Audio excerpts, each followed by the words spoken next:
Renato, no dia 12 de maio desse ano, você soltou um texto, né, seu, criticando o processo de impedimento da presidente Dilma, e, e citando o novo governo com todas as suas contradições.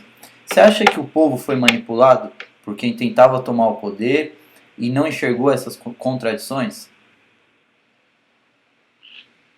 Olha, esse debate do que é manipulação é sempre muito complexo, né? Mas eu diria que houve uma intoxicação midiática, Certo. né, que criou uma narrativa exagerada e seletiva que criminalizou um pedaço da política brasileira. Ou seja, centrada principalmente no governo federal, na presidenta Dilma e no ex-presidente Lula. E aí, por consequência, no PT e naqueles partidos mais à esquerda que participavam do governo. Veja, havia partidos mais à direita participando do governo, inclusive o PMDB, o PSD do Kassab, o PR, o PP, e esses partidos não, mesmo tendo muitas pessoas envolvidas nas denúncias, por exemplo, da Operação Lava Jato, o PP quase inteiro está na Lava Jato, o PMDB tinha o presidente da Câmara e do Senado e o atual presidente interino citados na Lava Jato, ou seja, uma série de lideranças como Romero Jucá, que hoje é o grande ministro do governo Temer, também envolvidos. E essa narrativa, ela não envolvia esses partidos da mesma forma, né? Então a gente pode afirmar que as concessões públicas, em especial de rádio e televisão, foram utilizadas como armas de guerra do ponto de vista da disputa do imaginário e da narrativa jornalística. E quando isso acontece, você, numa democracia, você tem algo que acaba favorecendo um dos lados da disputa e pode criar ambientes antidemocráticos. Em relação à TV, né? Você nos disse isso, dessa força da mídia.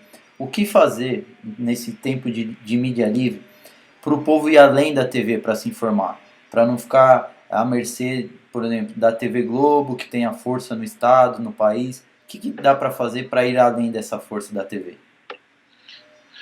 Eu acho que a gente tem feito o que é possível dentro das nossas parcas estruturas, né? Quando eu falo a gente, estou falando de muitos blogueiros, de sites independentes, que têm utilizado a internet para trabalhar com o outro lado da informação, o outro lado da notícia. Tentado, ao mesmo tempo que se faz um contraponto aos veículos tradicionais de mídia nas suas coberturas editorializadas, a gente apresenta outras histórias que esses veículos simplesmente silenciam, né? Fala de como vivem, por exemplo, os moradores de Mariana após o desastre lá ambiental, conversa com moradores sem terras, fala dos riscos das sementes transgênicas, ou seja, a gente trata também de temas que eles não tratam. Acho que o que precisa é ter uma democratização maior das verbas de comunicação e publicitárias que são utilizadas pelo governo, que infelizmente o que já era ruim parece que vai ficar pior agora no governo do Temer, porque ele tem sinalizado que vai colocar todos os recursos que tem na mídia cartelizada, nessa mídia de poucos donos, nessa mesma mídia que o ajudou a ser presidente da República num processo de golpe. Muita gente falou que o PT errou ao se aliar com o PMDB, mas hoje é possível fazer um governo sem o PMDB, pela força que ele fez, por ter um sistema bem travado, bem junto. Como que você enxerga essa situação? Olha, eu acho o seguinte, que esse governo da presidenta Dilma, ele errou muito na sua articulação política. Primeiro, porque tinha pessoas absolutamente inábeis na condução. No primeiro mandato, quem fez a condução da política de articulação política do governo foi o ministro Aloysio Mercadante, parelhando ali com um pouco no núcleo central com o atual o ministro da Justiça, Eduardo Cardoso, são pessoas que exercem um fascínio às avessas no Congresso. Nenhum dos congressistas não os respeitam do ponto de vista do que falam, do que se comprometem. Sempre todo mundo soube disso. E a Dilma preferiu utilizá-los para esses tipos de operação. Acabou ali, depois de um dado momento, chamando o Ricardo Berzoini para assumir uma função no final do primeiro mandato. Ele foi bem sucedido. Quando terminou o primeiro governo, ela tirou o Ricardo Berzoini daquela função, jogou o Pepe Vargas, que foi um desastre total. E inclusive porque o Aloysio Mercadante queria reinar sozinho ali. E aí houve um acúmulo de erros. Entre os muitos erros cometidos, um foi disputar contra o Eduardo Cunha com uma candidatura de um petista. Se naquele momento se tivesse achado ali alguém, por exemplo, do PSD, de outro partido, mais de centro-direita, que de fato aceitar a candidatura a Cunha era de alto risco, talvez tivesse conseguido fechar um bloco com partidos fisiológicos. Eu não estou dizendo que não, porque o Congresso é muito majoritariamente fisiológico, mas mantendo um peso dos partidos mais à esquerda, pelo menos no Ministério e nas frentes principais de batalha do que diz respeito às construções de políticas públicas sociais. Não, legal. Como que você enxerga o PT agora nesse processo? Como que sai a imagem do PT nesse princípio de impeachment? O PT, por um lado, ele sai absolutamente esmigalhado, né? Certo. Suas lideranças foram atingidas, o Lula teve sua popularidade derrubada nesse processo, a presidenta que ele elegeu foi empichada, ainda não totalmente, mas está à beira disso. Governadores como Fernando Pimentel sofrendo acusação, podendo perder o mandato também no Tribunal de Justiça de Minas. Na Bahia também há denúncias de envolvimento do Rui Costa e do Jacques Wagner no processo da Lava Jato, a partir de acusações aí de delatores. Você tem, então, um processo muito complicado, uma direção fraca, que perdeu completamente suas referências nesse último ano e meio. Por outro, tem uma reação popular muito interessante e setores da sociedade que começam a rediscutir por um viés diferente o que foi o balanço dos 13 anos, né, dos mandatos de Lula e Dilma, e que já pode produzir, assim, é uma análise um tanto ousada da minha parte, mas eu diria que talvez resultados melhores do que os esperados pelo próprio PT na eleição de outubro. Você acha que o governo Temer ele vai durar até as próximas eleições? Ou você acha que não? A tendência é durar, mas não me surpreenderia se não durasse também. Porque vai depender muito do que acontecer nas ruas.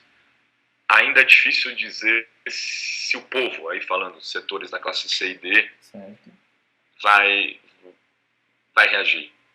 Vai depender. O Temer, ele está com uma bomba relógio na mão. Ele tem pouco prazo para definir claramente suas políticas e para segurar os votos dos senadores que votaram com ele na primeira sessão aí do impeachment, né?